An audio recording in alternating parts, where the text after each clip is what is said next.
El comienzo de la leyenda. En las interminables estepas donde el viento nunca cesa, en aquellas vastas tierras donde el cielo y la tierra parecen fundirse, nació un niño. Su nombre era Temmuín. Nació alrededor del año 1162. En aquel entonces, ni él, ni su familia, ni su tribu podían imaginar que ese niño algún día cambiaría el destino del mundo.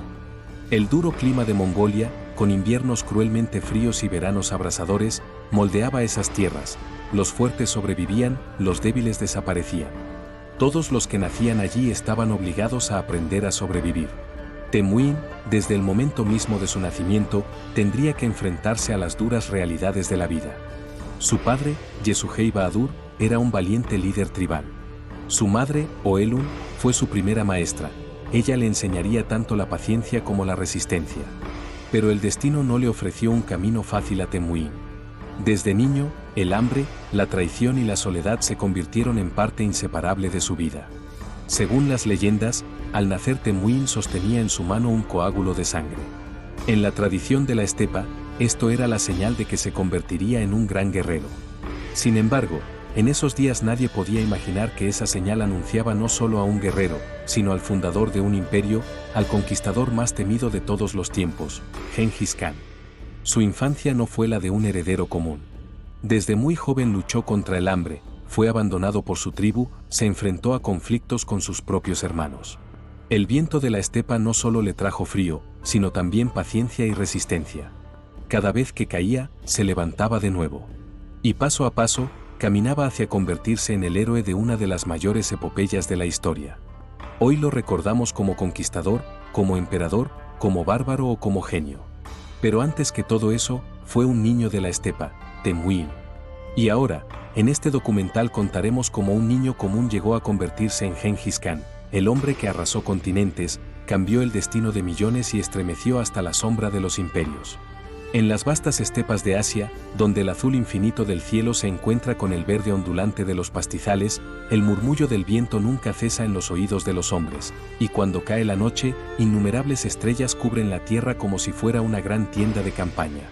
Estas tierras poseen uno de los climas más duros de la historia y presentan las pruebas más implacables. Solo los fuertes sobreviven, solo los valientes abren su propio camino. En el corazón de esta geografía inhóspita, a orillas del río Onón, alrededor del año 1162, nació un niño. Este río había sido durante siglos la fuente de vida de las tribus de la estepa. Sus aguas alimentaban los pastizales y daban de beber a los animales. En estas tierras sagradas para los mongoles, nació un bebé llamado Temmuín.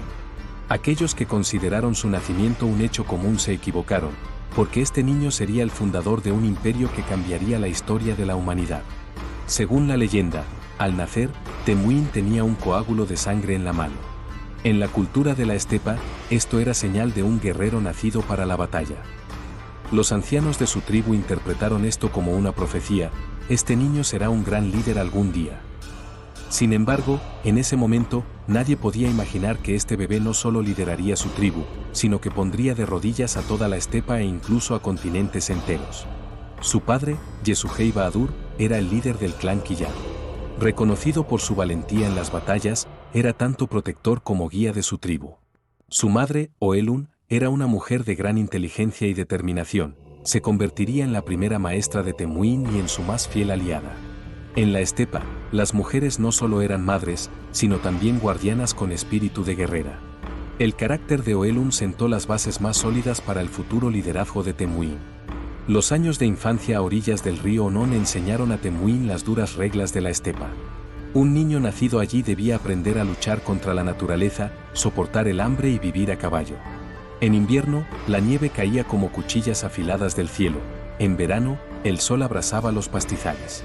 Estas condiciones endurecieron su carácter como el acero. Pero su vida no se trataba solo de sobrevivir a la naturaleza. Desde temprana edad, se enfrentó a los enemigos de su tribu, sufrió el trauma de la muerte por envenenamiento de su padre y fue abandonado por su tribu junto con su madre y hermanos. A pesar de ser apenas un niño, fue probado por el hambre y la soledad. Estas experiencias moldearon su carácter, perdió la confianza en los demás, pero aprendió a sobrevivir y depender de su propia fuerza. La historia de Temmuín no es la de un niño común de la estepa.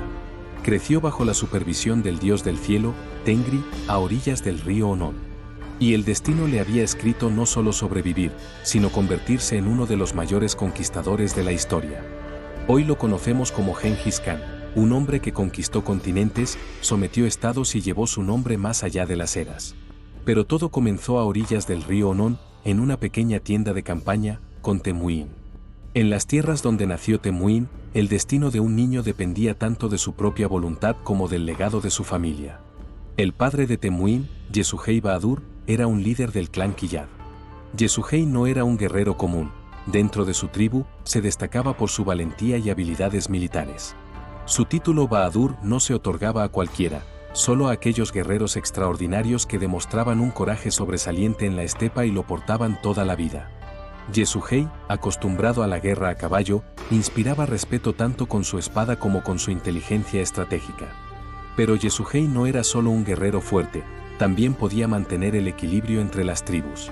Sobrevivir en la estepa no dependía solo de tener rebaños, sino también de formar alianzas poderosas. En ese tiempo, las tribus mongolas estaban dispersas y frecuentemente en conflicto entre sí. Yesugei forjaba amistades cuando era necesario y repelía a sus enemigos cuando era necesario.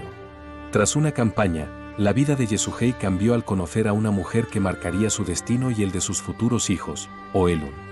Oelun pertenecía al clan Olkunut. Sin embargo, Yesugei no la tomó mediante un matrimonio convencional, sino siguiendo una de las duras leyes de la estepa, la costumbre de la captura de esposas. Según la leyenda, vio a Oelun mientras era llevada para casarse con otro líder tribal. Fascinado por su belleza y nobleza, Yesugei, acompañado de sus guerreros, la llevó consigo. Este tipo de actos no era sorprendente en la cultura de la estepa, donde la fuerza, el valor y la lucha entre tribus desempeñaban un papel importante en los matrimonios. Con el nacimiento de Temujin, el papel maternal de Oelun se hizo crucial.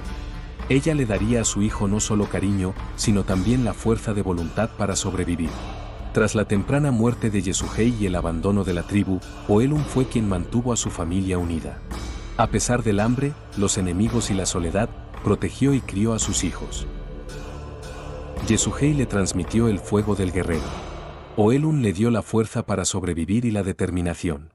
Por eso los historiadores, al contar la historia de Gengis Khan, a menudo dicen, si Yesugei Bahadur representa su espíritu guerrero, Oelun es la fuente de su voluntad inquebrantable.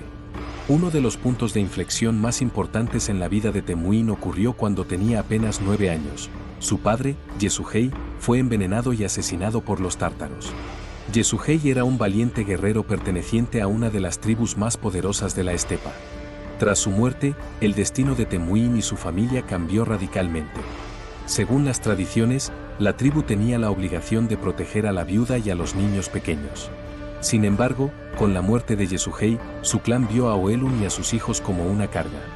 Así, la familia de Temujin quedó sola en la vasta estepa, enfrentando hambre y pobreza. Oelun era una mujer de voluntad de hierro.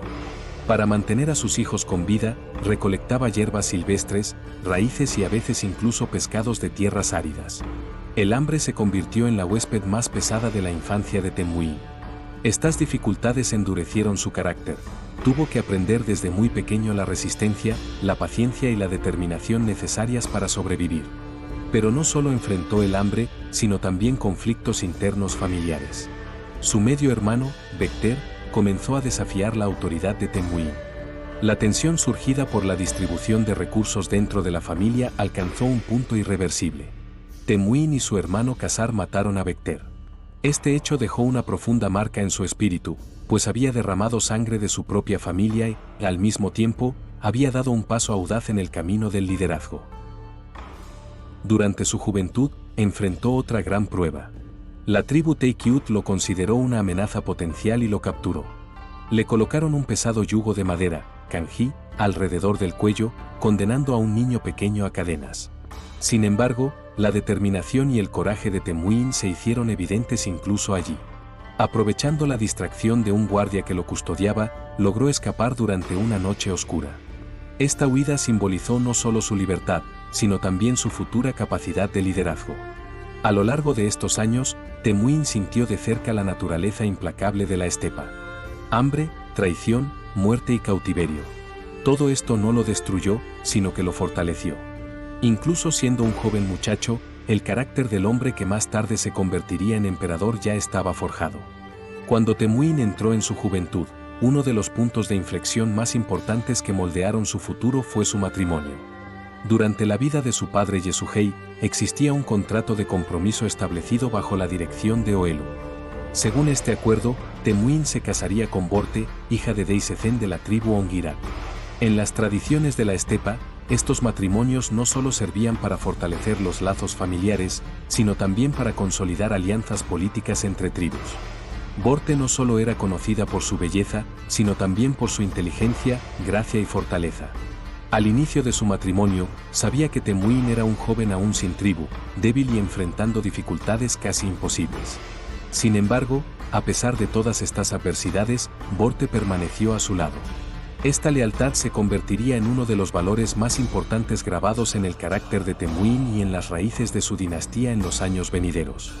El abrigo de bisón negro que Borte trajo como dote se convirtió en un símbolo que cambiaría el curso de la historia. Porque este abrigo sería utilizado más adelante en la primera maniobra diplomática de Temujin. El ataque de los Merkits, la primera prueba del amor y la lealtad. Pero este joven matrimonio pronto se vio sacudido por las despiadadas realidades de la estepa. Oelun, madre de Temujin, había sido años antes arrebatada por los Merkits a manos de Yasuhei. Los Merkits no habían olvidado este hecho y aguardaban la oportunidad de vengarse. Al enterarse de que Temujin era débil, recién casado y aún sin una comunidad sólida, los Merkits lanzaron un ataque repentino. Durante este ataque, Borte fue secuestrada por los Merkits. Para Temujin, esto fue uno de los golpes más duros de su vida. No solo había perdido a su esposa, sino que también estaba en peligro el honor y el futuro de su familia. Borte permaneció cautiva entre los Merkits durante días y meses. Temujin, mientras tanto, ardía con la pasión de su amor y su ambición. Recuperar a Borte no era solo rescatar a su esposa, sino también ganar respeto como líder entre las tribus. Diplomacia y alianzas ONG Anikamua. Fue en este momento cuando Temujin comprendió por primera vez que la fuerza bruta por sí sola no era suficiente. Ser fuerte en la estepa no significaba solo blandir la espada, sino también forjar alianzas. Con este pensamiento, recurrió al poderoso líder de la tribu Kerait, ONG-an. ONG-an había sido amigo de Yasuhei, el padre de Temujin. Temujin le entregó el abrigo de bisón negro como muestra de lealtad. Este gesto fue tanto un ejemplo de diplomacia como la primera demostración de la astucia política de Temujin. ONG-an vio el potencial en el joven Temujin y aceptó apoyarlo. Además, el amigo de la infancia de Temujin y su anda, hermano jurado, Kamua, se unió a esta alianza. Así, Temujin logró hacer posible una tarea que por sí solo no podría haber completado, gracias a la diplomacia y los lazos de amistad. El nacimiento de un líder. La Triple Alianza se movilizó contra los Merkits. Los ejércitos de ONG-an, los guerreros de Kamua y la pequeña unidad de Temujin se unieron para lanzar un ataque sorpresa contra los Merkits. Como resultado de esta ofensiva, Borte fue rescatada y llevada de regreso al lado de Temujin. Este no fue solo el rescate de una esposa, sino también la primera gran aparición de Temujin en la escena de la estepa. A partir de entonces, su nombre ya no se recordaba únicamente como el de un niño huérfano, abandonado por su tribu, sino como un líder capaz de formar alianzas mediante la diplomacia, ganar batallas con estrategia y arriesgarlo todo por aquellos a quienes amaba. Con el regreso de Borte, la familia de Temujin se volvió a reunir. Poco tiempo después nació su primer hijo, Yoshi.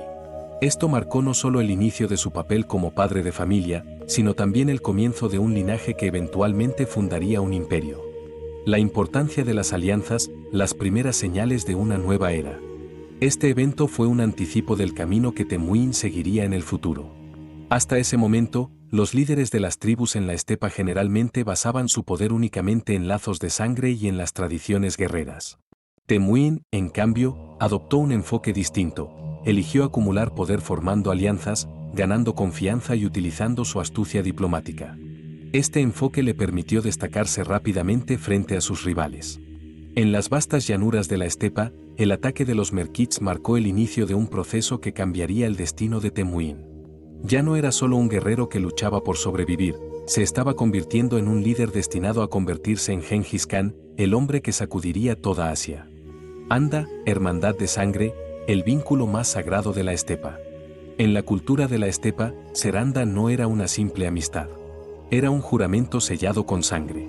Dos jóvenes guerreros mezclaban la sangre de sus venas en una copa y la bebían, convirtiéndose no solo en amigos, sino en hermanos, incluso en almas gemelas.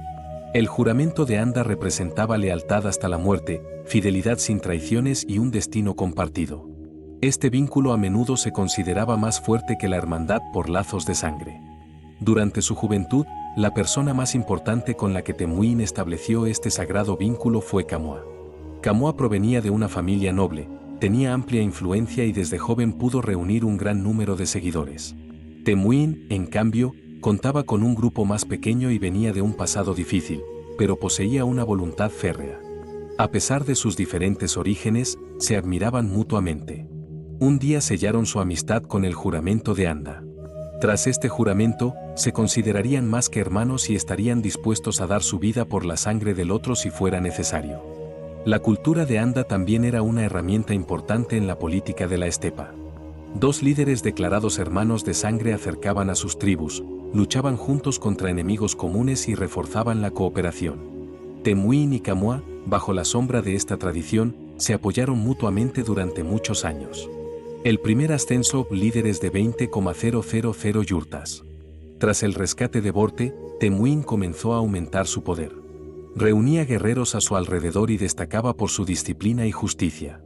Kamua, gracias a la nobleza de su linaje y la fuerza de su tribu, ya ocupaba una posición poderosa. Por un tiempo, los dos actuaron bajo la idea de un liderazgo conjunto. Según relatos, alrededor de 20,000 yurtas se reunieron en torno a Temujin y un número similar se alineó con Kamua. Por primera vez en la historia de la estepa, dos jóvenes líderes unieron a sus tribus y formaron una poderosa alianza. El juramento de Anda los convirtió no solo en amigos, sino también en comandantes de un ejército conjunto. Durante este periodo, Temujin y Kamua realizaron campañas juntos y lograron victorias sobre tribus rivales. Juntos parecían casi invencibles. Sin embargo, con el tiempo, comenzaron a surgir diferencias entre ellos. Las primeras chispas de la separación, dos visiones de liderazgo. La visión de liderazgo de Temujin difería de la de otros jefes de la estepa. No distribuía el poder únicamente por nobleza o linaje. Valoraba a cada guerrero que se unía a él según su lealtad y habilidad, fuera un pastor común o alguien de origen esclavo. Este enfoque sacudía las estrictas divisiones de clases de la estepa y hacía que los líderes de estratos bajos vieran a Temujin como un guía atractivo.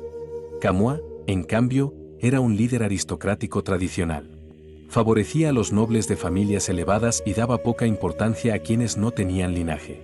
Disfrutaba del lujo, organizaba banquetes y mantenía viva la cultura de los líderes tradicionales.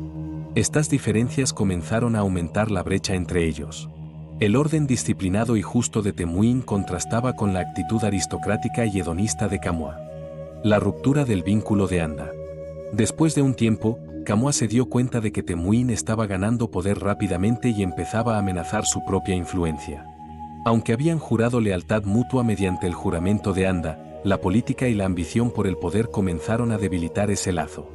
Según fuentes históricas, surgió un gran desacuerdo entre Temujin y Kamua. Kamua se separó de Temujin para seguir su propio camino. Poco después, se convirtió en un rival de Temujin. Incluso se proclamó a sí mismo Guran, Gran Khan, desafiando los intentos de Temujin de unificar a las tribus bajo una sola bandera. El juramento de Anda se consideraba sagrado en la estepa. Por eso, la separación de Kamua de Temujin no fue solo el fin de una amistad, también se vio como el inicio de una traición. Temujin nunca olvidó esta traición. El comienzo de una nueva era. A partir de entonces, Temujin y Kamua se convirtieron en dos polos rivales en la estepa. Temujin estableció un orden basado en la disciplina, la lealtad y el mérito, mientras que Kamua representaba un liderazgo tradicional apoyado en la nobleza. Esta división fue la primera señal de las grandes guerras que determinarían el futuro de la estepa. El ascenso de Genghis Khan en la historia se aceleró justamente después de esta ruptura. Ahora, ya no era solo un líder de una pequeña tribu, era un arquitecto de un nuevo orden, desafiando las antiguas tradiciones. La batalla de Koyiten, el choque que determinó el destino de la estepa. En la década de 1190, los caminos de dos antiguos amigos se cruzaron en el campo de batalla. Este enfrentamiento, conocido en la historia como la batalla de Koyiten, no fue solo un duelo entre dos líderes, sino también la lucha entre dos órdenes distintas de la estepa. Kamua reunió un ejército poderoso apoyándose en los jefes tradicionales. Cuando salió al campo de batalla, superaba en número a su rival. Su ejército estaba compuesto por jinetes ostentosos, comandantes nobles y representantes del viejo orden. Temujin, en cambio, lideraba una fuerza más pequeña pero disciplinada. Sus guerreros estaban organizados bajo un rígido sistema militar basado en decenas, centenas y millares. Las órdenes se cumplían sin cuestionarlas, y la lealtad era considerada la mayor virtud. El desarrollo de la batalla. Cuando se encontraron en Colliten, la gente de la estepa contuvo la respiración. No era solo un enfrentamiento, sino la prueba de qué tipo de liderazgo determinaría el futuro. Aunque el ejército de Kamua era superior en número, carecía de disciplina. Los jefes actuaban de manera independiente y cada uno buscaba su propio honor. El ejército de Temujin, en cambio, se movía como los miembros de un solo cuerpo, con una voluntad unificada. Al iniciarse la batalla, Temujin utilizó la famosa táctica de retirada falsa de la estepa para desgastar al enemigo. Parte de sus fuerzas se retiró, y el ejército de Kamua, embriagado por la sensación de victoria, los persiguió de manera desordenada. En ese momento, las fuerzas ocultas de Temujin atacaron por los flancos, atrapando al ejército de Kamua en una pinza. En poco tiempo, la superioridad pasó a Temujin. El orgullo del antiguo orden aristocrático se rompió frente al acero del nuevo orden disciplinado. La batalla de Colliten terminó con la victoria definitiva de Temujin. La caída de Kamua de la amistad a la enemistad, de la derrota a la muerte. Tras la batalla, el poder de Kamua quedó completamente quebrado. Aquel que una vez reunió miles de jaimas a su alrededor y era reconocido como un líder fuerte y temido, ahora se encontraba en la situación de un líder fugitivo. Solo le quedaban unos pocos guerreros cuya lealtad era dudosa, los demás habían preferido unirse al orden disciplinado y justo de Temujin. En la estepa, el viento ahora soplaba a favor de Temujin. Este viento no era solo un flujo de aire, sino un símbolo de poder y autoridad.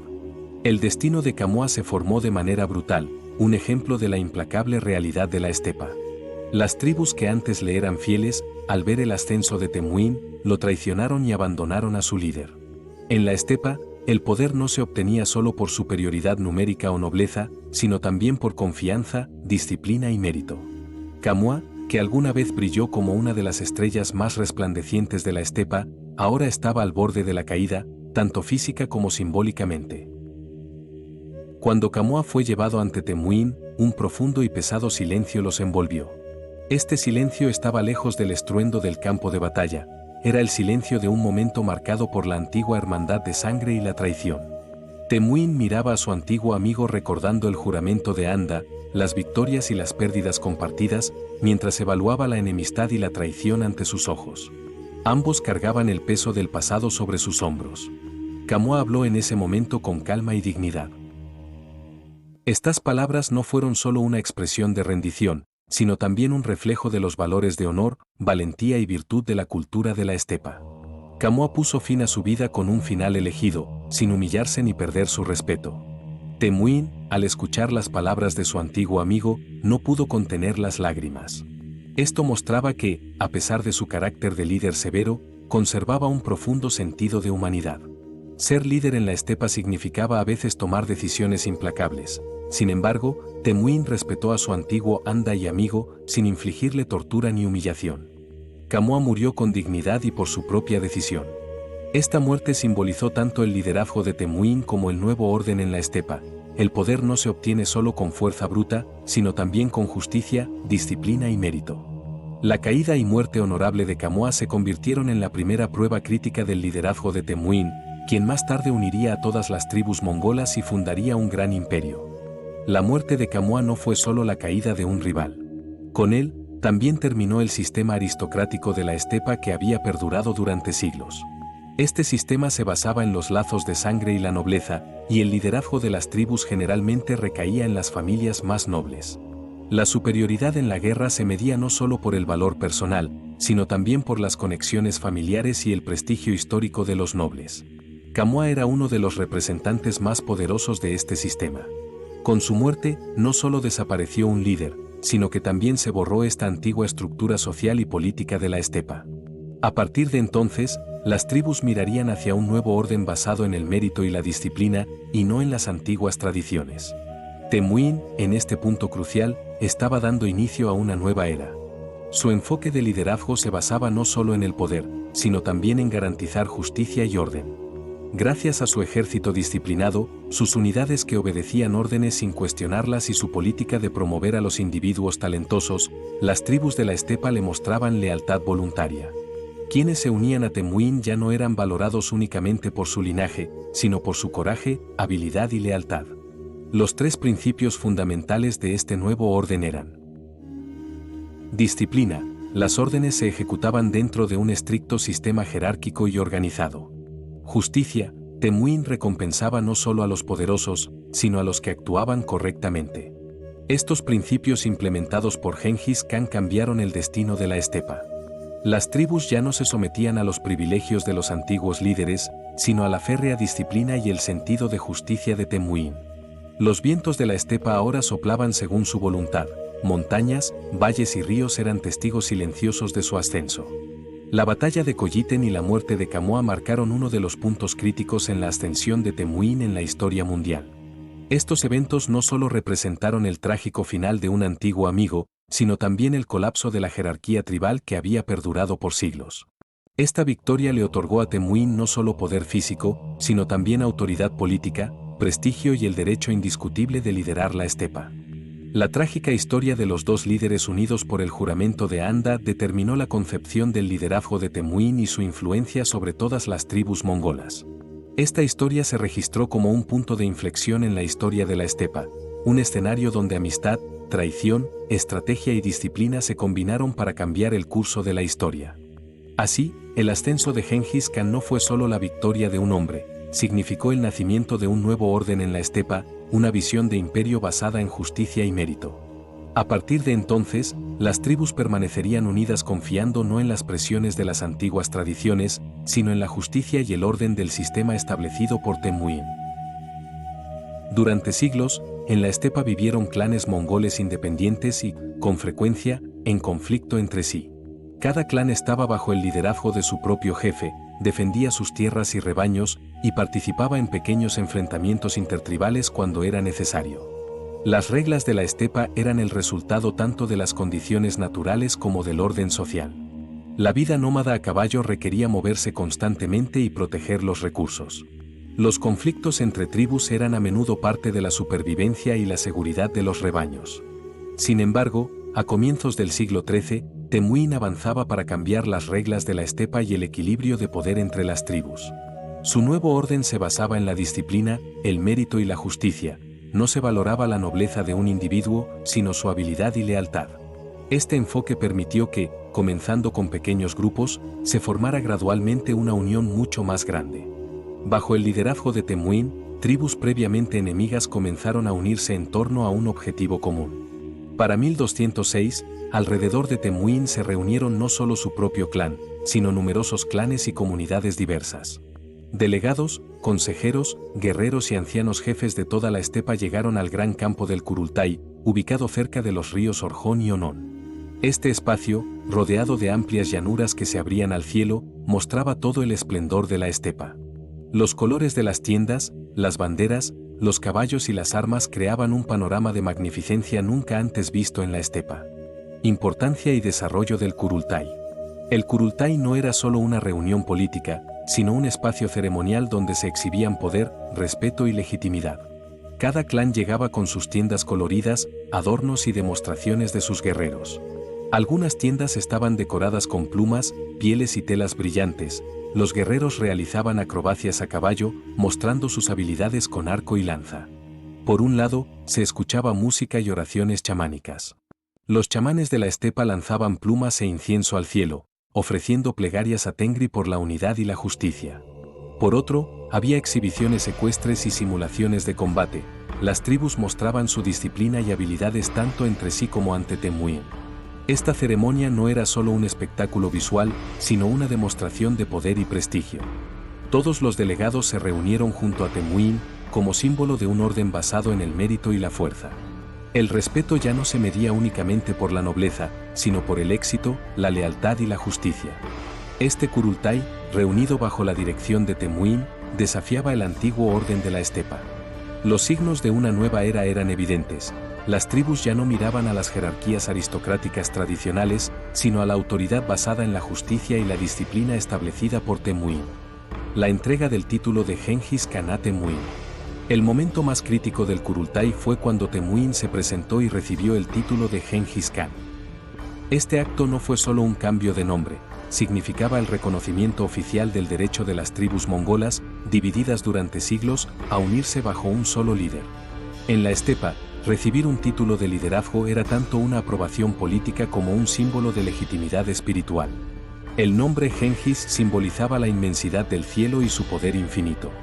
En la creencia de Tengri, el cielo era un símbolo sagrado, y poseer este nombre implicaba una conexión con el poder divino. Khan representaba gobernante, líder y autoridad suprema. Con este título, Temujin dejaba de ser solo el líder de su propio clan y pasaba a ser el soberano de todas las tribus mongolas. Durante el Kurultai, los delegados juraron lealtad a Temujin. Este juramento no solo implicaba palabras, sino también responsabilidades rituales consideradas tan sagradas como los lazos de sangre y las tradiciones de la estepa. Los presentes se comprometieron a obedecer a Genghis Khan, a unir sus tribus bajo su liderazgo, si era necesario, a sacrificar sus vidas por él. Cada delegado realizaba un ritual al pronunciar el juramento. Algunos guerreros descendían de sus caballos y levantaban las manos al cielo, orando a Tengri, otros renovaban los lazos de anda y liderazgo mediante ceremonias de sangre. Esta ceremonia no era solo un protocolo político, sino también una expresión espiritual de unidad y un símbolo histórico del nacimiento de una nueva era. A partir de ese momento, cada clan reconoció la autoridad de Genghis Khan, uniendo a sus miembros bajo la sombra de este gran líder. Los vientos de la estepa soplaban como símbolo de esta unión, y los caballos, banderas y tiendas mostraban los primeros signos de un nuevo imperio. Este momento consolidó formalmente la transformación de Temujin, de líder de un pequeño clan, en el gran gobernante de todas las tribus mongolas. Su nombre dejaría de representar solo a un hombre, y pasaría a ser la fuerza que moldeaba el destino de toda la estepa. Con la obtención del título de Genghis Khan, también nació oficialmente una nueva estructura estatal. Esta estructura representaba un sistema capaz de cambiar por completo la jerarquía intertribal y el orden aristocrático existentes. Ahora, el poder ya no se medía únicamente por la nobleza o los lazos de sangre, sino por la competencia, la lealtad y la disciplina. Sus características fundamentales eran: autoridad central. Todas las tribus mongolas dejaban de ser clanes independientes y se unían bajo una administración central. Los jefes tribales ya no podían priorizar sus propios intereses, sino los objetivos comunes establecidos por Genghis Khan. Esto constituyó una de las transformaciones políticas más importantes en la historia de la estepa, ya que cada clan dejaba su autonomía para vincularse a una autoridad central única. Mérito y disciplina. El liderazgo y los mandos militares se asignaban según la habilidad y la lealtad, no por linaje. Temujin seleccionaba a los individuos más fuertes y capaces de los clanes, otorgándoles cargos importantes y construyendo un ejército disciplinado. Este sistema aseguraba tanto la superioridad en combate como la estabilidad social. Ley y justicia. Mediante las decisiones del Kurultai, se crearon las primeras leyes y normas oficiales conocidas como yasa. Estas leyes abarcaban desde la distribución del botín hasta normas de conducta en la guerra, la diplomacia y el castigo de delitos. La yasa servía además como un punto de referencia para mantener la paz entre tribus y reforzar el sentido de justicia. Organización militar. Todos los guerreros estaban organizados en unidades decenales y centenarias. Las órdenes se ejecutaban de manera disciplinada y sin interrupciones.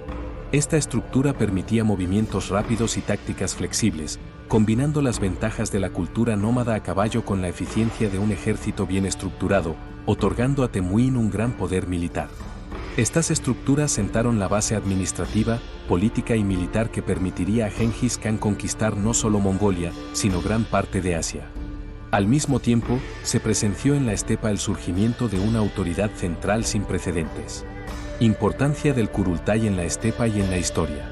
El Kurultai de 1206 no solo representó el ascenso de un líder, sino también el nacimiento de una nueva era en la estepa. Las tribus ya no se subordinaban a líderes basados en privilegios y nobleza, sino a la autoridad de Genghis Khan, fundamentada en la justicia, disciplina y mérito. Este cambio no fue solo político, sino también social. Los clanes tuvieron que reinterpretar su historia y tradiciones bajo un nuevo marco. El Kurultai combinó ritual y política, abriendo el camino para que Gengis Khan se convirtiera en un líder internacional. La ceremonia, que resonó a través de las vastas llanuras de la estepa, quedó registrada como el inicio de las grandes expediciones, la base del imperio mongol y la ascensión de un líder que dejaría una huella imborrable en la historia. Los clanes de toda la estepa se unieron por un objetivo: construir una nación bajo la sombra de Gengis Khan. Este momento marcó un punto de inflexión crítico en la vida de Temüin y el inicio de una era que inmortalizaría su nombre. Cada clan ahora experimentaba la fuerza, justicia y disciplina del liderazgo, participando activamente en la creación del nuevo estado. La Yasa. Al fundar su nuevo estado, Gengis Khan no solo se apoyó en el poder militar y la autoridad central, sino que también estableció un sistema de leyes claro y vinculante. La Yasa regulaba la vida en la estepa y servía como base de justicia y disciplina social. Sus principales ámbitos de aplicación eran disciplina y orden militar. Se aplicaban sanciones severas contra la indisciplina y el incumplimiento de órdenes. Los soldados que desobedecieran o descuidaran sus deberes enfrentaban castigos físicos y sociales. Por ejemplo, un comandante que no cumpliera órdenes en batalla podía ser degradado y severamente castigado. Esta disciplina aseguraba que el ejército mongol actuara rápido y organizado en todas las circunstancias. Orden y justicia social. La Yasa establecía un mecanismo de justicia igualitaria entre campesinos, nómadas, comerciantes y soldados. En disputas intertribales, la imparcialidad y equidad eran esenciales.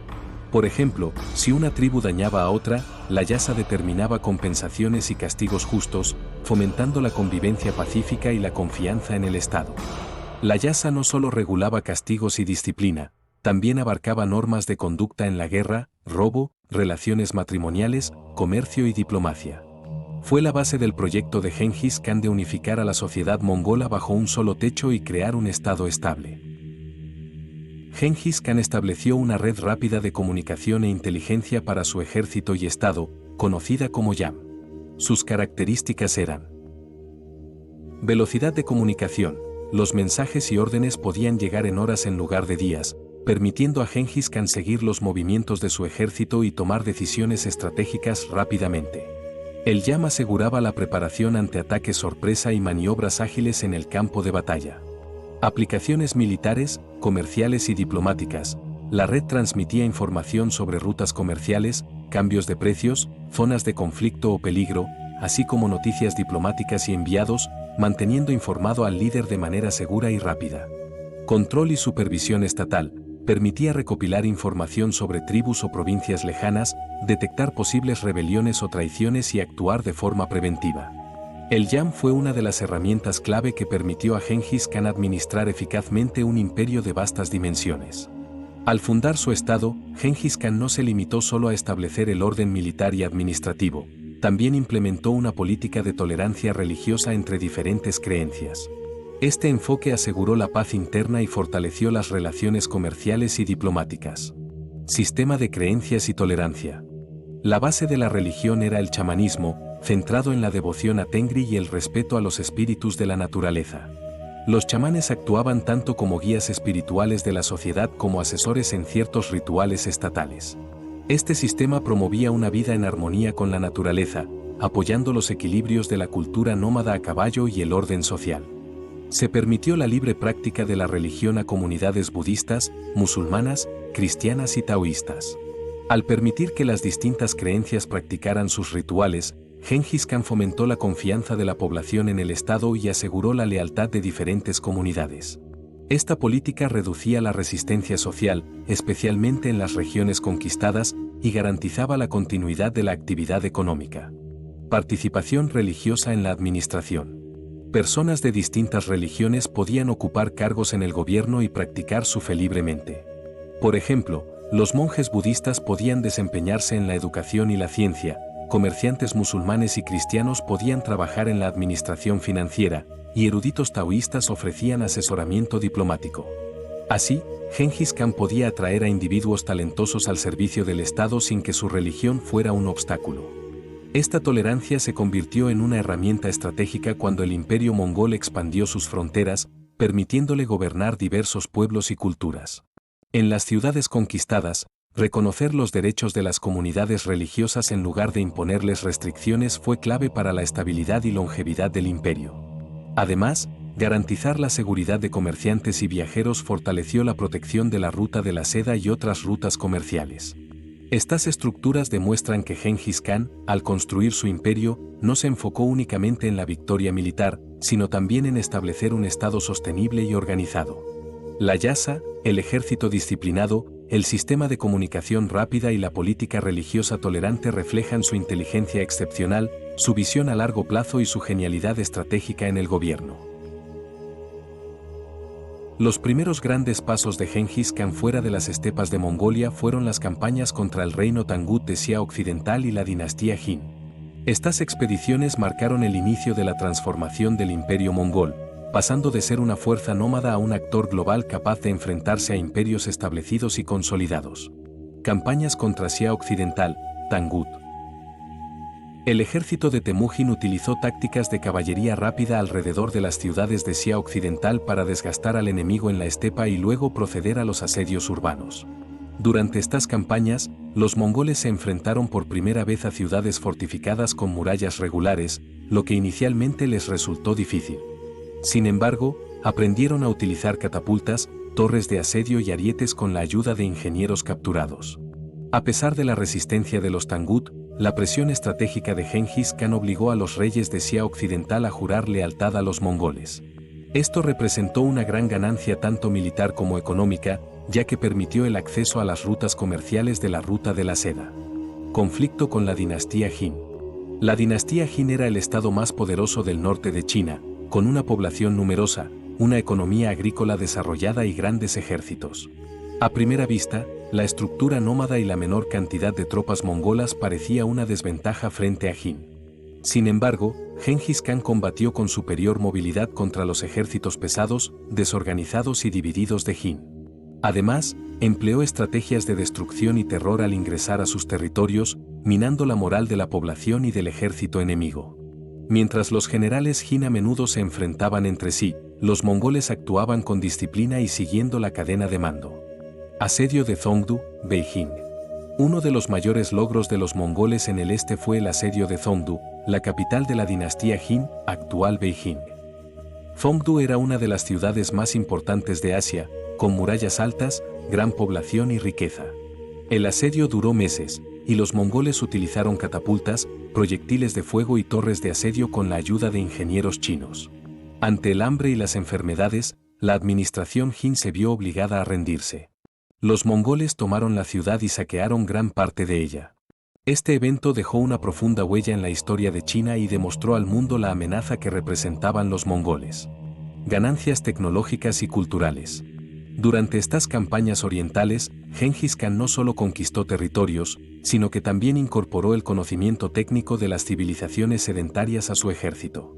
Las tecnologías de asedio aprendidas de China, junto con métodos de administración burocrática y regulaciones comerciales, fueron determinantes para la rápida expansión del imperio mongol en el siglo siguiente.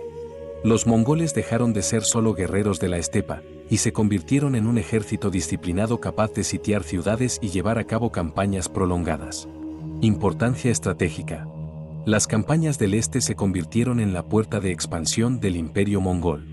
El control sobre Xia Occidental y Jin proporcionó acceso a las riquezas chinas y suministros para fortalecer al ejército mongol. Tras estas campañas, el ejército se volvió más sistemático, experimentado y tecnológicamente avanzado. En conclusión, las campañas contra Tangut y Jin demostraron que Gengis Khan no era solo un líder militar, sino también un gobernante visionario capaz de aprender del enemigo e integrar conocimientos externos a su propio sistema. La experiencia adquirida durante estas expediciones sentó una base sólida para las futuras campañas contra el Imperio Juarizm y las expediciones occidentales. Campaña de Juarizm, 1219-1221. Después de las campañas en el este contra los Tangut y la dinastía Jin, Gengis Khan dirigió su atención hacia el rico y estratégico territorio del Imperio Juarizm, que gobernaba Asia Central.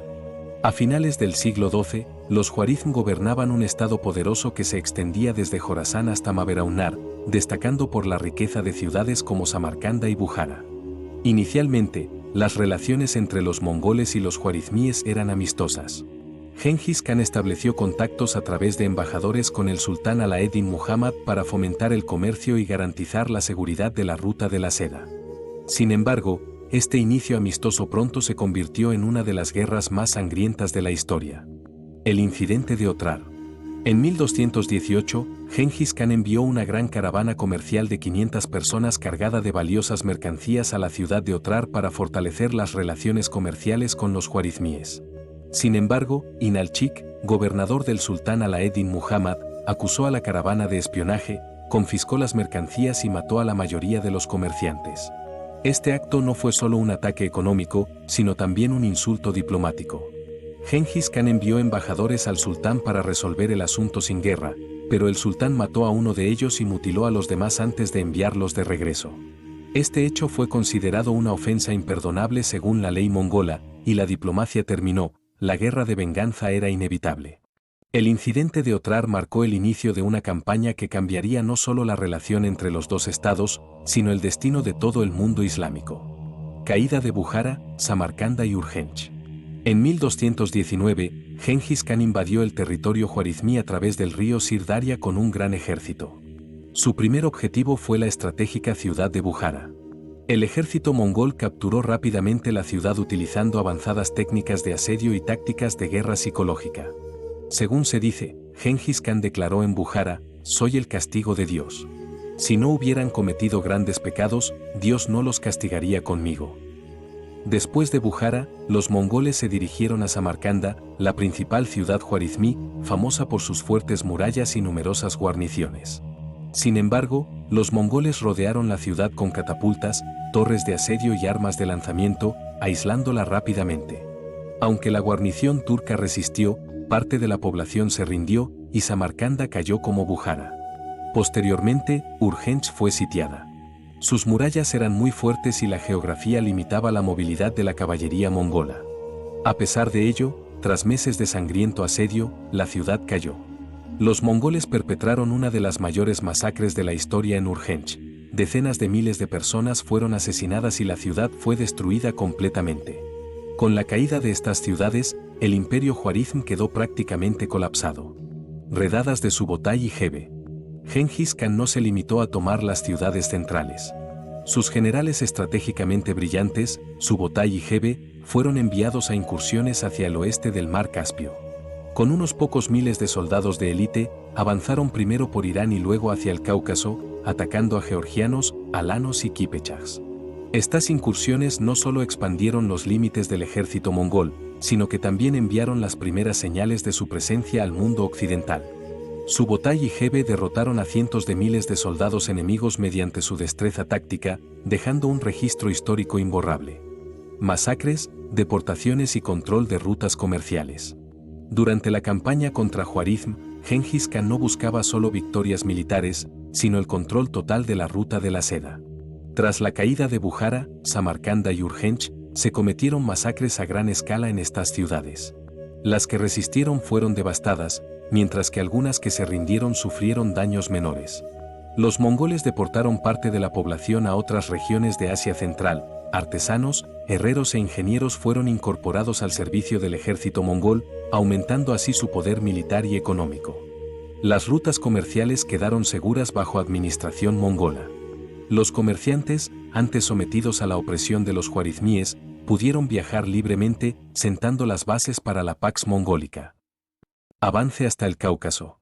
En la fase final de la campaña, los ejércitos mongoles forzaron al sultán juarizmí a huir hacia el oeste. Alaeddin Muhammad se refugió en una isla del mar Caspio, donde murió. Subotay y Gebe dirigieron sus fuerzas hacia el norte, atacando el reino de Georgia y ganando varias batallas importantes. Se enfrentaron a alanos y quipechas. Aunque los quipechas intentaron formar alianzas contra los mongoles, fracasaron. Los exploradores mongoles avanzaron desde el norte del mar Caspio hasta las estepas del Mar Negro, entrando en contacto con Rus de Kiev. En 1223, infligieron una aplastante derrota a la alianza Rus-Kipechak en el río Kalka. Esta fue la primera gran incursión mongola en Europa. Aunque Subotay y Gebe regresaron posteriormente al ejército principal, la campaña marcó el inicio de las conquistas más destructivas y de mayor escala en la historia mundial. Conclusión. La campaña de Juarizm representa la cúspide del genio militar de Gengis Khan. En pocos años, uno de los estados más poderosos de Asia Central fue destruido. La caída de ciudades como Bujará, Samarcanda y Urgench causó un shock profundo en el mundo islámico. Las masacres y deportaciones alteraron la demografía de la región. El control mongol sobre las rutas comerciales transformó los equilibrios económicos globales. Las incursiones de Subotai y Gebe fueron un preludio de las futuras expediciones mongolas que llegarían al interior de Europa. Campaña del río Kalka, 1223. Principados rusos, Alianza Kipchak. Después de la campaña contra Juarizm, Gengis Khan envió a sus generales de élite, Subotai y Gebe, hacia el oeste. Su misión era tanto explorar nuevos territorios como evaluar qué tan amenazantes podrían ser las potencias occidentales para el imperio mongol. Este ejército pequeño pero altamente móvil avanzó desde el Cáucaso hacia los alanos y los Kipchaks. En la primera fase, los mongoles combatieron contra los alanos, mediante diplomacia, atrajeron a los Kipchaks a su lado, dejando a los alanos aislados y logrando vencerlos rápidamente. Sin embargo, esta alianza temporal se rompió cuando los mongoles ingresaron a tierras Kipchaks y estos se percataron de la amenaza que representaban. Ante esto, los Kipchaks buscaron ayuda de los principados rusos del norte. En esa época, Rusia no era un reino fuerte centralizado en Kiev, sino un conjunto de principados en constante rivalidad. Los príncipes de Kiev, Galicia-Volinia, Chernigov y otros, respondieron a la llamada de los Kipchaks y formaron un gran ejército de aproximadamente 40 a 50.000 hombres. Esta fue una de las raras ocasiones en que los principados rusos se unieron. Sin embargo, la alianza era frágil debido a las disputas políticas internas y desacuerdos estratégicos. La gran victoria mediante la táctica de falsa retirada. Subotai y Gebe sabían que el ejército ruso Kipchak superaba ampliamente en número al suyo. Por ello, en lugar de enfrentarlos directamente, aplicaron la clásica táctica mongola de falsa retirada. Las tropas mongolas simularon retroceder ante el enemigo, atrayéndolo durante largas distancias. Esta retirada duró varias semanas. Los príncipes rusos, creyendo que los mongoles eran débiles, cayeron en la complacencia. En lugar de avanzar de manera disciplinada, se lanzaron a saquear, dispersando sus filas. Al llegar a la ribera del río Kalka, cayeron en la trampa mongola. El ejército mongol bajo el mando de Subotai giró repentinamente y atacó. Los arqueros mongoles castigaron con lluvia de flechas a los desorganizados soldados rusos y Kipchaks. Luego, la caballería los rodeó y los aprisionó. El ejército ruso fue completamente derrotado. Algunos príncipes intentaron huir, mientras que otros quedaron en el campo de batalla. En particular, el príncipe de Kiev, Mstislav Romanovich, fue capturado. Los mongoles prometieron supuestamente perdonar su vida y la de otros nobles. Sin embargo, siguiendo su tradición, los castigaron de manera humillante, los tendieron en el suelo y colocaron tablas sobre ellos, sirviéndoles comida como si fuera un banquete. Esta acción fue tanto un método de ejecución humillante como un brillante ejemplo de la guerra psicológica mongola. La primera proyección del poder mongol en Europa Oriental. Aún así, la campaña del río Kalka sembró profundo temor en Europa Oriental. La unidad de los principados rusos se debilitó aún más, y los Kipchaks quedaron vulnerables en las estepas. Esta batalla fue un aviso de la gran invasión que comenzaría en 1237 bajo el mando de Batu Khan. 15 años después, cuando los mongoles regresaron a Rusia, no se limitarían a realizar incursiones, sino que arrasarían los territorios y establecerían un dominio prolongado. Última campaña y muerte, 1227. Última campaña contra Asia Occidental. En los últimos años de su vida, Gengis Khan dirigió su atención hacia el reino de Asia Occidental, establecido por los Tangut en el noroeste de China. Los Tangut habían incumplido acuerdos previos con los mongoles, rechazado el apoyo militar enviado durante las campañas y, en ocasiones, formado alianzas secretas con enemigos. Esto fue percibido por Gengis Khan como una traición, ya que para los mongoles la lealtad era uno de los valores más importantes. La campaña, iniciada en 1226, volvió a demostrar la potencia de la máquina militar mongola. El ejército mongol sitiaba y conquistaba las ciudades de Asia Occidental mediante rápidas incursiones de caballería. La batalla de Lingzhou fue una victoria decisiva para los mongoles. Posteriormente, avanzando a lo largo del río Amarillo, sitiaron la capital Yinchuan. A pesar de la resistencia de los Tangut, la debilidad militar y la caída progresiva de las ciudades precipitaron el fin del reino. Esta campaña no fue solo un acto de castigo, sino también la última gran acción militar de la vida de Gengis Khan. Con la eliminación de Xia Occidental, todos los obstáculos en el noroeste de China fueron despejados, allanando el camino para la futura fundación de la dinastía Yuan. Causa de la muerte en debate: accidente a caballo, enfermedad o herida de guerra. Durante la campaña de Xia Occidental, Gengis Khan ya estaba envejecido y cargaba con el desgaste de años de guerra. Existen varias versiones sobre su muerte. Accidente a caballo: según relatos, se cayó de su caballo durante una cacería y resultó gravemente herido. Enfermedad: algunas fuentes mencionan que contrajo una enfermedad febril durante la campaña, con síntomas similares a la malaria. Herida de guerra: otros relatos sostienen que murió a causa de un golpe recibido durante un asedio. Aunque la causa exacta se desconoce, se acepta que falleció en agosto de 1227, poco antes o después de la caída de la capital de Xia Occidental. Los mongoles ocultaron la muerte de Gengis Khan por un tiempo, para no afectar la moral del ejército hasta que la campaña concluyera. El secreto de su tumba, según la tradición, en la montaña Burhan Khaldun. Tras su muerte, uno de los mayores misterios fue la ubicación de su tumba. Según la tradición mongola, las tumbas de los grandes khanes se mantenían en secreto, e incluso quienes conocían su ubicación podían ser eliminados durante el entierro. Según relatos, su cuerpo fue llevado a las tierras sagradas donde nació, en las cercanías de la montaña Burhan Khaldun. Algunas leyendas mencionan que los caminos por los que pasó el cortejo fúnebre fueron cubiertos de sangre para mantener el secreto. A pesar de búsquedas a lo largo de los siglos, la tumba de Gengis Khan nunca se ha encontrado. Este misterio fortaleció la atmósfera legendaria que rodea su figura. Hasta hoy, los mongoles consideran sagradas la montaña Burhan Khaldun y sus alrededores. Antes de morir, Gengis Khan dividió su vasto imperio entre sus hijos. Sin embargo, esta división no era un simple reparto de herencia, cada hijo recibiría un gran territorio, pero el gran Khan elegido tendría supremacía sobre toda la dinastía. Jochi Horda de Oro. El hijo mayor, Jochi, recibió las extensas estepas occidentales y los territorios que posteriormente conformarían la Horda de Oro. Sin embargo, Jochi murió antes que su padre, por lo que su herencia pasó directamente a sus hijos. Batu Khan, en particular, llevó a cabo campañas en Rusia y Europa Oriental, estableciendo las bases de la Horda de Oro. Chagatai Ulus de Chagatai. El segundo hijo, Chagatai, recibió Transoxiana y sus alrededores. Esta región sería conocida como el Ulus de Chagatai.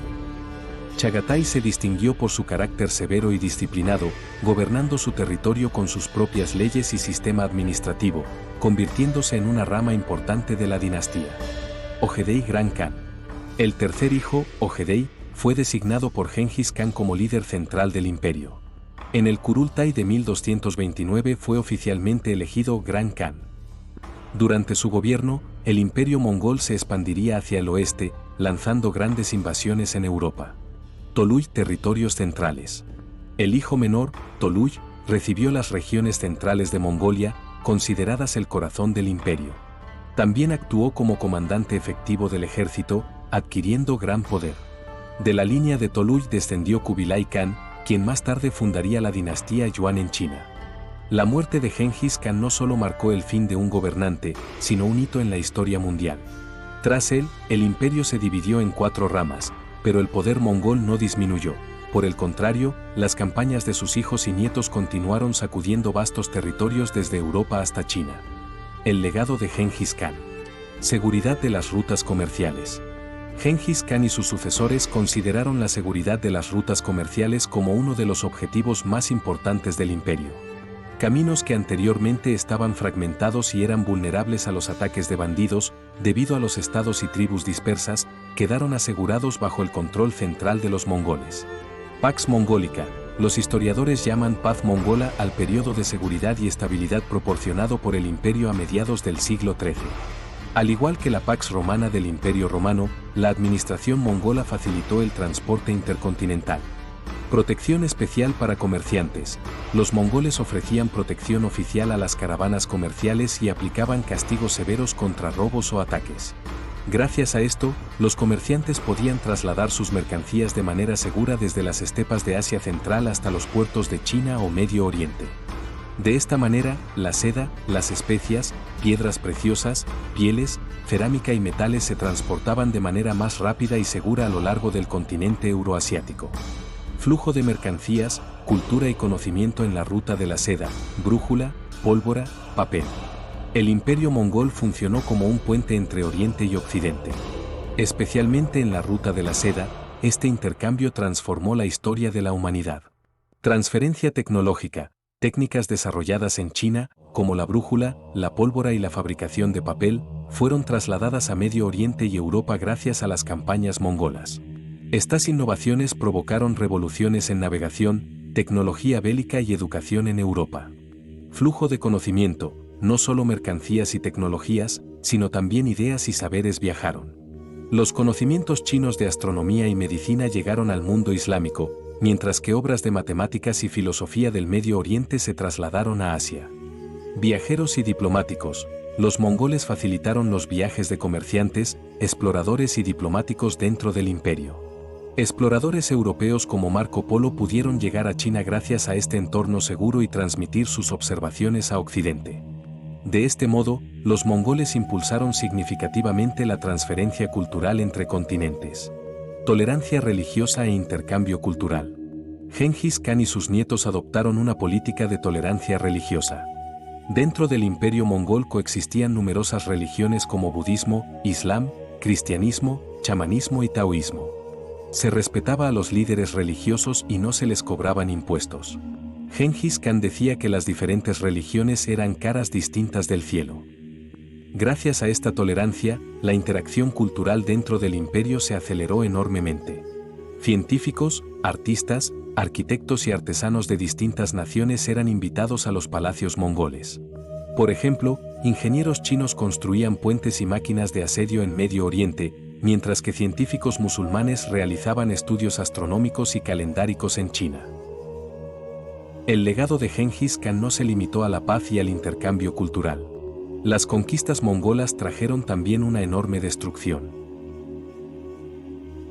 Destrucción de ciudades. Ciudades culturalmente importantes como Bujara, Samarcanda y Nishapur sufrieron graves daños.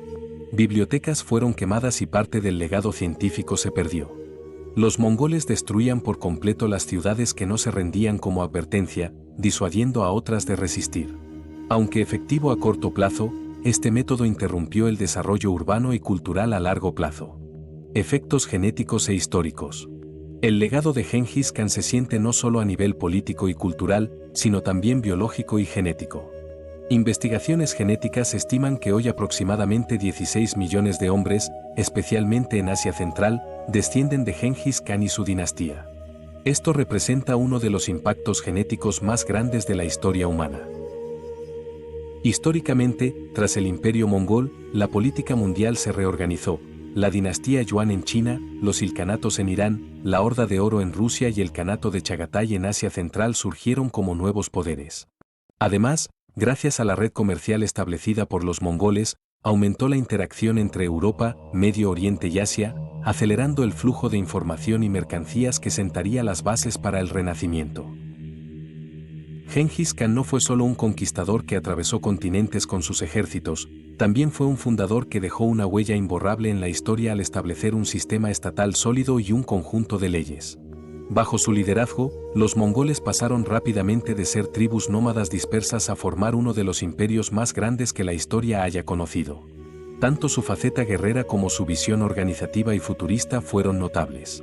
Las leyes que promulgó, el sistema de correo Yam, la organización militar basada en decenas y la libertad otorgada a diversas religiones se convirtieron en ejemplos de gobierno, no solo en su época, sino también en los siglos posteriores.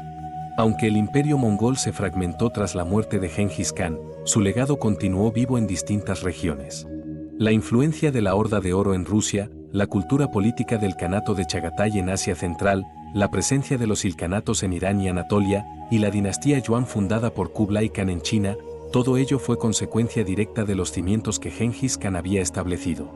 Incluso en la era moderna, su huella puede rastrearse en la seguridad de las rutas comerciales, el intercambio cultural e incluso en la herencia genética. Investigaciones muestran que millones de personas hoy en día descienden genéticamente de Gengis Khan, lo que evidencia que su legado no es solo histórico, sino también biológico. En cada camino empedrado, en cada antiguo caravansar, en cada intercambio cultural y en cada leyenda contada, es posible percibir su sombra.